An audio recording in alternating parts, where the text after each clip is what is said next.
तो दोस्तों आप सभी का मेरे चैनल पर स्वागत है। तो इस वीडियो में हम बात करेंगे कि पीवी रेशियो क्या होता है। जैसा कि आप सामने देख सकते हैं कि हमारे सामने पीवी रेशियो शो हो रहा है। तो इसका क्या मतलब है, मतलब कि शेयर खरीदते समय हम इसका किस तरीके से इस्तेमाल कर सकते हैं। तो इस वीडियो को आप पूरा देखिएगा, क्योंकि इस वीडियो में मैं आपको बहुत ही अच्छी तरीके से समझाने की कोशिश करूँगा कि जो स्टॉक मार्केट के अंदर कंपनी के फंडामेंटल्स में पीवी रेशियो होता है उसका क्या मतलब होता है और इसका उपयोग हम कैसे कर सकते हैं। तो आप यहाँ पर देख सकते हैं कि यहाँ पर पीवी रेशियो दे रखा है। तो पीवी रेशियो को समझने से पहले आपको बुक वैल्यू समझना पड़ेगा, यानी कि बुक वैल्यू क्या होता है। तो मैं आपको सबसे पहले बुक वैल्यू समझाने की कोशिश करता हूँ। बुक वैल्यू को समझने के लिए सबसे पहले आपको एसेट और लायबिलिटीज़ को समझना होगा।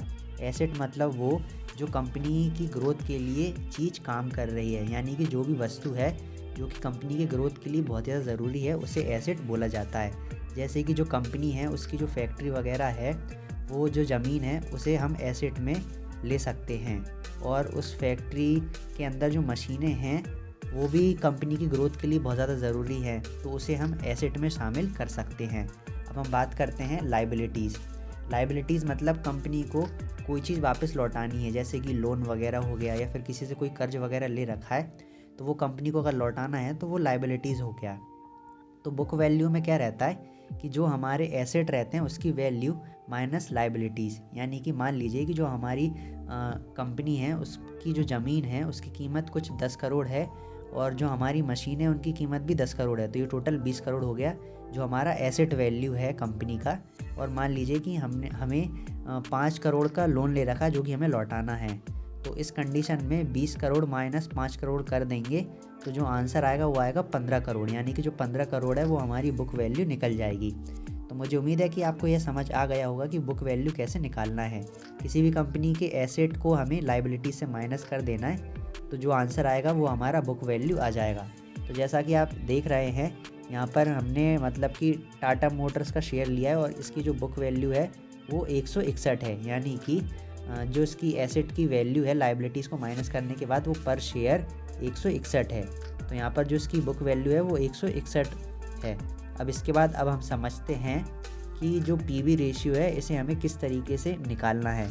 तो आपको कुछ नहीं करना है, जैसा कि हमने यहाँ पर टाटा मोटर्स का शेयर लिया है, तो यहाँ पर आपको टाटा मोटर्स का जो एक शेयर की प्राइस है वो शो हो रही होगी।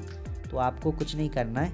अगर आप पीवी रेशियो निकालना चाहते हैं तो आपको सिंपल यहाँ पर जो एक शेयर का प्राइस है इसको बुक वैल्यू से डिवाइड कर देना है। तो जैसा कि आप देख रहे हैं यहाँ पर जो पीवी रेशियो है वो 5.07 है। तो अब हम इसको फाइंड करने के बारे में बताएंगे कि इसे हम किस तरीके से फाइंड करेंगे। तो यहाँ पर जो टाटा मोटर्स का शेयर प्राइस है वो है 816.45। तो हम यहाँ पर कैलकुलेटर ओपन कर लेते हैं। यहाँ पर मैं आपको कैलकुलेट करके समझाता हूँ कि कैसा क्या है। 816.45 ये इसकी शेयर की वैल्यू है। अब हम इसको डिवाइड करेंगे बुक वैल्यू से। जो इसका बुक वैल्यू है वो 161.13 तो जैसा कि आप देख सकते हैं जो यहाँ पर फाइनल वैल्यू निकल के आई है वो आई है 5.06। ठीक है।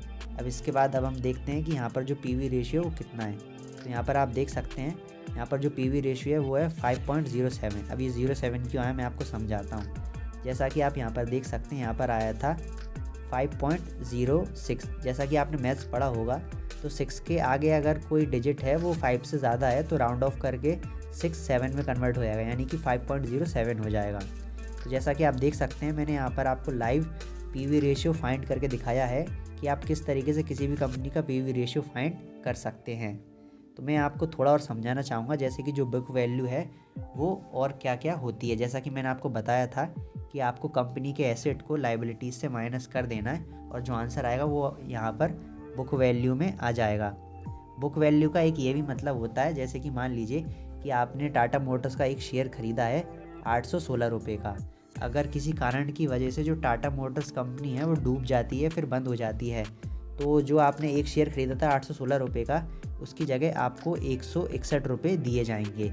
यानी कि जो कंपनी की वैल्यू है वो बुक वैल्यू होती है, यानी कि जो एक शेयर की वैल्यू है वो यहाँ पर इस कंपनी की 161 रुपये है, और यहाँ पर इस कंपनी की एक शेयर की प्राइस 816 रुपये है। अगर आप बुक वैल्यू को पीवी रेशियो से मल्टीप्लाई करेंगे तो आपकी शेयर प्राइस निकल आएगी। यानी कि आप एक चीज़ सोच रहे होंगे कि यहाँ पर जो बुक वैल्यू है, यानी कि जो कंपनी की करंट प्राइस है, यानी कि करंट वैल्यू है, वो 5 गुना ज़्यादा है इसकी शेयर प्राइस से।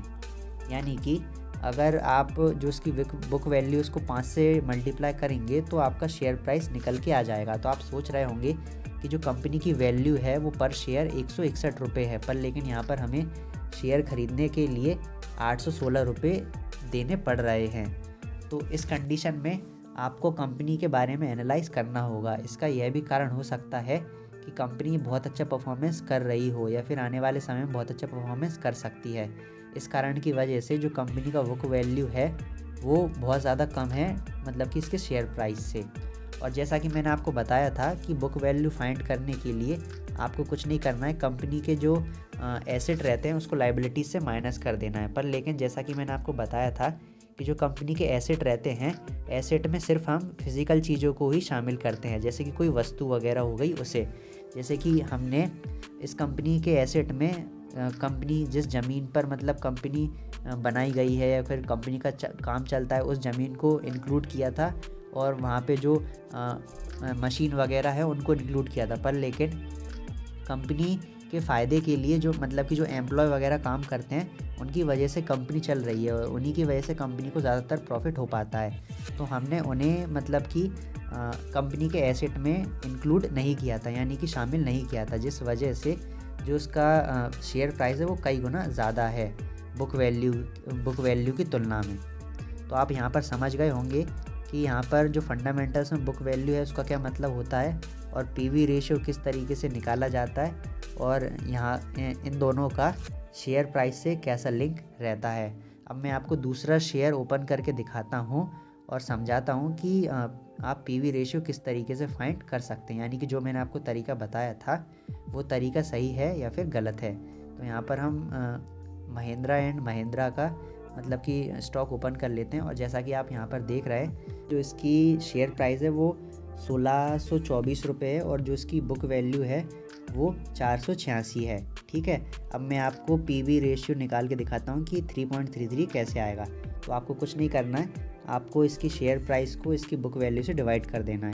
तो जो इसकी शेयर प्राइस है वो है 1624.45। तो हम यहाँ पर एंटर कर देते हैं 1624.45। अब इसको हम डिवाइड करेंगे बुक वैल्यू से, तो यहाँ पर कितना आता है। तो यहाँ पर बुक वैल्यू है 486.93। यहाँ पर हमें एंटर करना है 486.93। तो यहाँ पर आप देख सकते हैं जो इसकी बुक वैल्यू आई है वो आई है 3.33।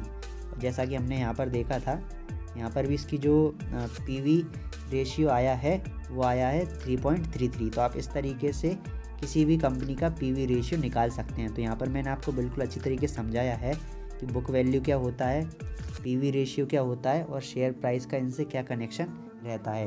यानी कि जितना इसका बुक वैल्यू है ये इस कंपनी की यानी कि वो होती है करंट प्राइस, यानी कि कितनी वैल्यू इस कंपनी की, और उस अगर हम बुक वैल्यू को पीवी रेशियो से मल्टीप्लाई कर देंगे तो हमारी शेयर प्राइस यहाँ पर आ जाएगी।